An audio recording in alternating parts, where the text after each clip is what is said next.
What's going on, guys? So we're going to take a little live look at the S&P 500 futures, which is going to be ticker symbol /ES. Now, these are going to be E-mini contracts. If you are a futures trader, you know how fast that these things can move. You can really make a good little clip on these if you're in the right move. If you guys are a little bit less experienced and maybe you don't like such the fast paced movement, you guys can trade the micros, which is /MES. Same chart, same thing. Everything's going to correlate with the S&P 500, which is the SPY, right? That's the ETF. But if we just kind of look at the daily chart here, looks very, very messy. I have all of my supply and demand zones. This is going to get cleaned up as I go down to the smaller time frames. But one thing that I do want to show you here is obviously today's highs where we got rejected is also correlating with yesterday's highs where we got rejected. And this bottom line here is also going to be the bottom of yesterday's candle as well as today's candle. So as we kind of zoomed in on this and give it a little bit of a cleaner look here, you can see it doesn't look as messy and we can actually get a little bit more in depth with this. So what I'm actually looking at here going into the overnight session as well as tomorrow's session, I'm going to be showing you guys the macro levels. So a macro level is going to be the daily breakout or breakdown. Now, obviously, that is going to be considered a channel. So right now, the ES is in a channel between 45.74 and 46.31. So this is a big range, right? So this is going to be our channel, and this is going to be the range that we are in. If you are looking to play within the range, I would definitely recommend only for obviously scalpers and a little bit more experienced traders, as it can get a little messy and a little choppy. Now, if you want to kind of sit back and wait for some of these macro levels to confirm, obviously we are looking to take a long position on the next breakout over 46.31 to the long side. So this is where you're going to want to take some contracts long, depending on if you're playing the ES or the MES. Your position sizing is your position sizing. If we do want to pull back a little bit because the market has been a little overextended, that's not to say that we can't continue to go higher. But if the market wants to take a little bit of a rest, 45.74, I would be looking for the short position, and that's going to be here, right? So now if you want to get a little bit more in depth and you guys want to do a little bit of scalping, we can kind of zoom in to maybe, let's look at the 15-minute time frame, and we can start marking out some of these levels here. Obviously, we have a declining 20-day moving average is trying to cross below the rising 200. So this is, not the best price action for the bulls.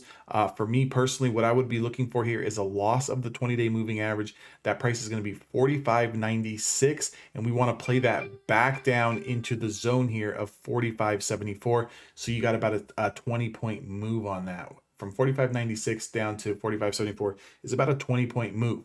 Now, if we want to see this go a little bit higher, it's a little bit more risky and a little bit more of a narrower channel. But from 46.05, you do have room into 46.12. That's about a 6-point move. So you can definitely take part in a scalp position there. Just understand we have a lot of price action in this area. It could get choppy. For me, and this is just me personally, everyone has their own trading style. I'm looking at a couple of support areas here, a little demand zone here, a little demand zone here. We had some price action in this prior demand zone, and when we washed out, we ended up having this new bottom here at 45.74.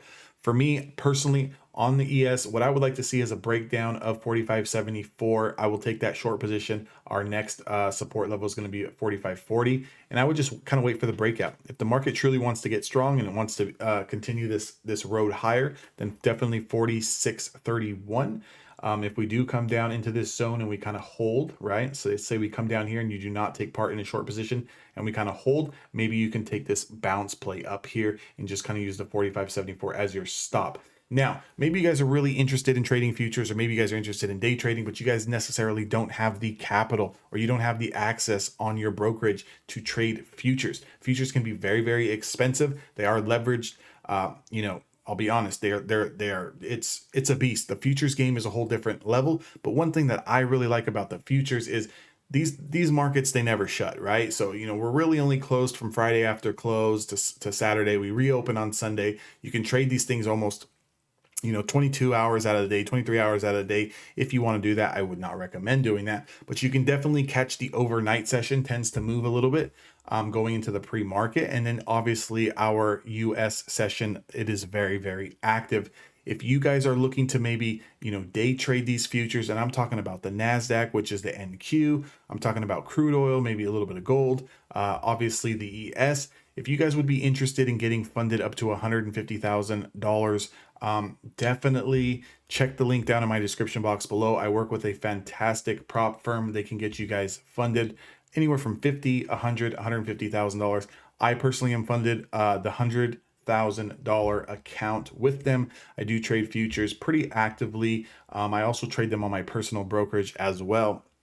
But with that being said, if you guys want more information, at least give the link a look. You guys can read through all of the information yourselves, make the decision on yourselves. And if you guys do decide to take that leap of faith, I would definitely help you guys out with trading these, as well as giving you guys technical levels each and every single day to help you become a better and more consistent trader. Join my Discord. That link is down in the description box below. If you guys would like to talk a little bit more about it, maybe you guys have some questions, definitely ask me. I'm here to help. And until next time, make sure you guys subscribe to my channel. Make sure you guys give me a thumbs up. That would really help the YouTube algorithm. And I will see you guys all on the next video.